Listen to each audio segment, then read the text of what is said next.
Γεια σας παιδιά, είμαι ο Βαγγέλης Μινάς και σήμερα θα κάνουμε ένα πολύ διαφορετικό unboxing από τα συνηθισμένα. Δεν έχουμε κανένα προϊόν τεχνολογίας, αλλά αυτή τη φορά έχουμε ένα ζευγάρι παπούτσια από το official store της Nike. Θα μου πείτε που κολλάει τώρα το unboxing που μας έκανες με τα παπούτσια.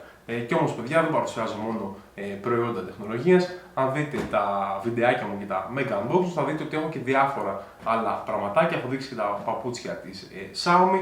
Στην προκειμένη περίπτωση, παιδιά, ψάχνοντας να βρω το συγκεκριμένο ζευγάρι παπούτσια, να δω πώς είναι σε κάποιο βιντεάκι κτλ., δεν βρήκα κανένα review, κανένα unboxing στο συγκεκριμένο χρώμα. Και γενικά βλέπω ότι υπάρχει πάρα πολύ μεγάλη έλλειψη σε αυτό το κομμάτι. Οπότε θα ήθελα να παρουσιάσω τα συγκεκριμένα παπούτσια. Τα πήραμε προσφορά στα 54 ευρώ, ενώ κάνουν 130 ευρώ αρχική τιμή. Είχε μία έκπτωση ήδη το παπούτσι και είχε και έναν εκπτωτικό κωδικό συν 30 ή 40% επιπλέον έκπτωση, οπότε αποφάσισα να τα πάρω. Ας μην χρονοτριβούμε όμως, θα ανοίξω το πακέτο το οποίο μου ήρθε μέσα σε μια εβδομάδα από την Αγγλία-Γερμανία, αν δεν κάνω λάθος.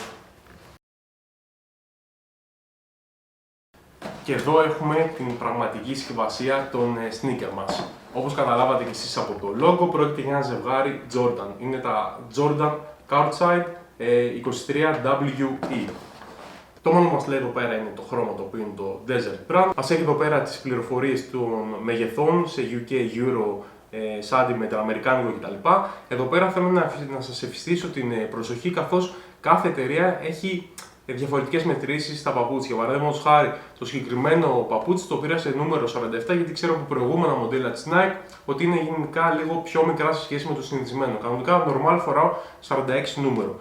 Και εδώ κάτω βλέπετε έχει το νούμερο, βασικά το πραγματικό μέγεθος σε εκατοστά, το οποίο είναι 30,5 εκατοστά. Για παράδειγμα, τα παπούτσια που θα σας δείξω αργότερα σε επόμενο βίντεο είναι της Reebok, είναι 45,5 νούμερο και έχουν το ίδιο μήκος. Έχουν περίπου 30,5 εκατοστά μήκος. Οπότε θέλει προσοχή όταν αγοράζουμε διαδικτυακά online να δούμε αν πάρουμε το σωστό μέγεθος. Γι' αυτό καλό θα είναι ή να έχετε αντίστοιχο παπούτσι της ίδιας εταιρείας, να έχετε κάποια εμπειρία, ή να πάτε να το δοκιμάσετε σε κάποιο κατάστημα πρώτα και μετά να το παραγγείλετε online, αν και δεν ξέρω κατά πόσο τίμιο είναι αυτό. Για να ανοίξουμε το παπουτσάκι μας. Παντού αριθμός 23, όπως βλέπετε και εσείς, σε χρυσό επιχρυσωμένο. Φυσικά δεν πρόκειται για χρυσό. Και εδώ πέρα έχουμε τα παπουτσάκια μας.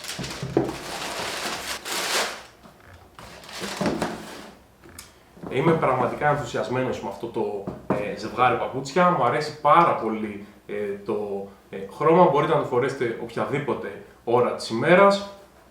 Είναι από δέρμα, μοιάζει με καστόρ κάπως το συγκεκριμένο δέρμα. Η σόλα κάτω είναι από καουτσούκ, ώστε να μην γλιστράει σε διάφορες επιφάνειες. Έχουμε μονάδα αερόσολας στην φτέρνα, μόνο στη φτέρνα όμως. Και σε αυτό το σημείο, παιδιά, θα ήθελα να σας πω κάτι ακόμα όσον αφορά τα παπούτσια της Nike. Nike είναι το κανονικό όνομα, στην Ελλάδα συνηθίζουμε να τα προφέρουμε Nike. Είναι ότι η τεχνολογία αερόσολας σε αυτά τα κλασικά μοντέλα, τα οποία ανά καιρούς βγαίνουν, είναι ότι η μονάδα της αερόσολας είναι παλαιού τύπου. Τι σημαίνει ακριβώς αυτό? Σημαίνει ότι στα καινούργια παπούτσια, παραδείγματος χάρη τα Air Max, η αερόσολα είναι νέας τεχνολογίας και είναι πολύ πιο μαλακή.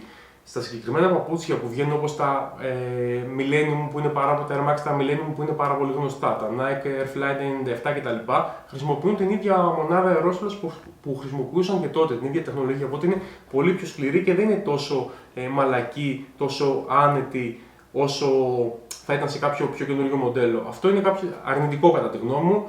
Θα μπορούσε να κρατήσει ολόιδιο το design, αλλά η αερόσολα θα μπορούσε να είναι νέας τεχνολογίας. Από όσο βλέπω εδώ πέρα είναι λίγο σκληρό το παπουτσάκι, το ίδιο συμβαίνει και με τα Air Flight 97. Σίγουρα είναι Jordan το παπούτσι, αλλά δεν θεωρώ ότι είναι ιδανικά για μπάσκετ, καθώς και το βάρος τους. Ναι, είναι ελαφριά, αλλά δεν είναι ιδανικά για μπάσκετ με τίποτα. Δεν είναι ελαφριά για ένα normal casual παπούτσι για περπάτημα. Για αθλητισμό δεν νομίζω να κάνουν. Στο πάτο έχουμε εδώ πέρα το logo του Jordan.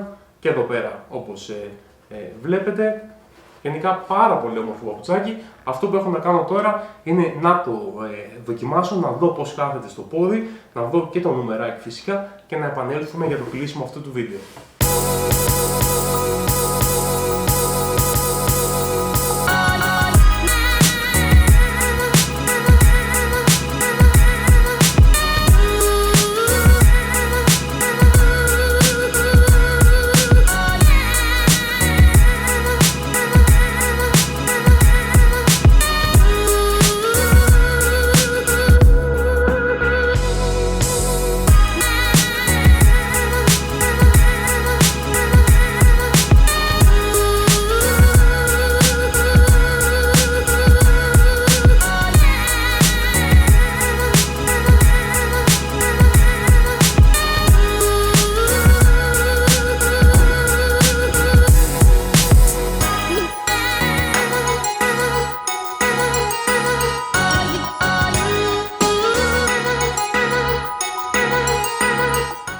Πάρα πολύ ωραία παιδιά, δοκίμασα τα παπουτσάκια.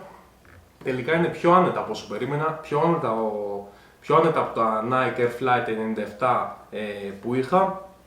Επίσης με ενδιαφέρει πάρα πολύ προσωπικά εμένα να είναι φαρδιά εδώ πέρα. Είναι όντως αρκετά φαρδί το παπούτσι, γιατί πάντα έχω θέμα. Παραδείγματος χάρη τα Adidas, τα Puma μου κάθονται αρκετά στενά σε αυτό το σημείο. Οπότε είναι ιδανικά για όσους η πατούσα είναι πλατιά στο μπροστινό μέρος. Άνετο, ελαφρύ, ωραίο, ποιοτικό. Μου άρεσε πάρα πολύ, το συνιστώ σίγουρα. Το χρώμα ταιριάζει με πάρα πολλά παντελόνια και είναι ιδανική επιλογή τώρα για το χειμώνα. Πιστεύω και το χρώμα του αλλά και το στυλ του είναι χειμωνιάτικο, όπως προφανώς καταλαβαίνετε κι εσείς.